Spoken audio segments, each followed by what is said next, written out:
Hello dear mummies, ഞാൻ ഇന്ന് video ഇടുന്നത് മദേഴ്സിന് വേണ്ടിയിട്ടാണ്. ഇത് റെനോവിയെ കുറിച്ചല്ല, ഈ റെവനേറിയെ കുറിച്ചാണ്. ഇവള് 5 month ഓൾഡ് ആണ്. എക്സിമ ഉണ്ടായിരുന്നു, ഇപ്പോൾ കംപ്ലീറ്റ്ലി ഹീൽഡ് ആയി. ഇവളുടെ ഒരു എക്സിമ ജേർണിയെ കുറിച്ചാണ് ഞാൻ ഇന്ന് ഷെയർ ചെയ്യാനായിട്ട് ആഗ്രഹിക്കുന്നത്.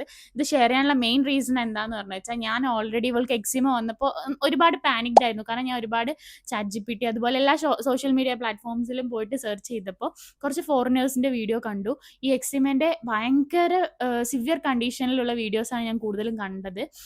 അധികം മലയാളികളുടെ വീഡിയോ ഒന്നും ഉണ്ടായിരുന്നില്ല. അതാണ് മെയിൻ റീസൺ. അതായത് എല്ലാവരും ഫസ്റ്റ് ഇന്നത്തെ കാലത്ത് സോഷ്യൽ മീഡിയ ആണ് പോയി നോക്കുക, ഫസ്റ്റ് എന്തെങ്കിലും ഒരു ഡിസീസ് ഉണ്ടെന്ന് അറിഞ്ഞു വെച്ചാൽ. അപ്പോൾ ഞാൻ പോയി നോക്കിയപ്പോൾ ഫുൾ ഇതിന്റെ എക്സസീവ് കണ്ടീഷൻസ്, ബ്ലീഡ് ചെയ്യുന്ന ഒരു കണ്ടീഷൻ വരെയാണ്. ഇവർക്ക് ബ്ലീഡ് ചെയ്യുന്ന ഒരു അവസ്ഥയിലൊന്നും എത്തിയിട്ടില്ല, പക്ഷേ ഈ ഒരു കണ്ടീഷൻ വരെ പോയി. അതായത് നെക്ക് ഫോൾസ് ഒക്കെ നന്നായിട്ട് റാഷ് പോലെ അപ്പിയർ ആയി, അതുപോലെ ബാക്ക് ഫുള്ള് ഡ്രൈ ആയി, സ്കിന്ന് പീൽ ചെയ്യാനായി. അപ്പോൾ അങ്ങനെയാണ് ഞാനൊരു പീഡിയാട്രീഷ്യനെ കൺസൾട്ട് ചെയ്തത്. പീഡിയാട്രീഷ്യനെ കൺസൾട്ട് ചെയ്തിട്ട് ഡോക്ടർ ഡെർമെക്സയാണ് സജസ്റ്റ് ചെയ്തത്, അവീനോന്റെ ഡെർമെക്സ. അപ്പോൾ നെക്സ്റ്റ് പാർട്ടിൽ കാണാം.